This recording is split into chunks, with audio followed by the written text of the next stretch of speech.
وتلدغكم نفس الأفعى من نفس الجحر في المرات كلها. أفيقوا يا نيام، أفيقوا يا موتى. Ümumiyyətlə Elvin Əzimov sözə başlayarkən bir yanlışa yol verir, bir xətaya yol verir. Çünki Şeyx Səduqun Əl-Qeybə adlı bir kitabı ümumiyyətlə yoxdur. Bu hədisin tərkib hissəsi deyil. Sanki hədisin tərkib hissəsidirmiş kimi insanlara təqdim eləyir və bu da çox böyük xətadır, çox böyük yanlışdır.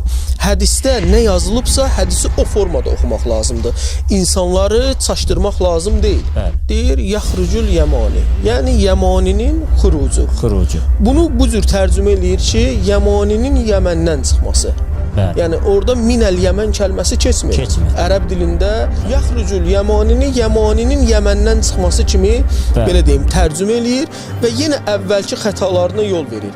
Əbu Abdullah əleyhissalam digər fitnə sahiblərindən danışarkən deyir ki, Qəhdani Yəmən bölgəsindən çıxacaq. Sanki onu öyrədiblər və əlinə bir konspekt veriblər ki, çıx bunları de, bunlar bu cür inanırlar. O da bilmədən həmin konspekti oxuyur, hədisləri səhv deyir, bizim haqqımızda bilgiləri səhv deyir, əqidəmiz haqqında səhv məlumat verir və insanları aldadır. Bu insanın vicdanı ilə bağlı olan bir məsələdir. Əslində özüdür Amerikanın agenti olan, əslində özüdür İranın agenti olan, əslində özüdür fitnənin və şeytanın agenti olan. Ona görə Əhl-i-Beyt əleyhissalam hədislərdə nə deyir?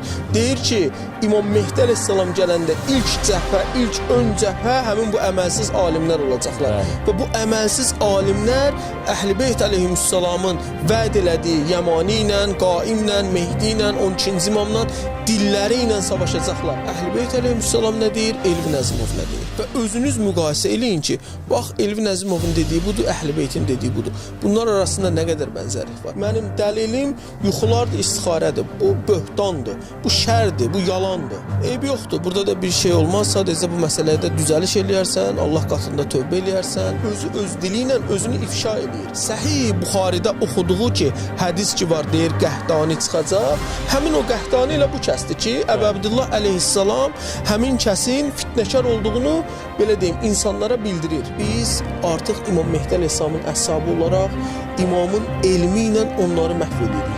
İmam Mehdi əleyhissalamın qarşısında qalib gələ bilməyəcəklər.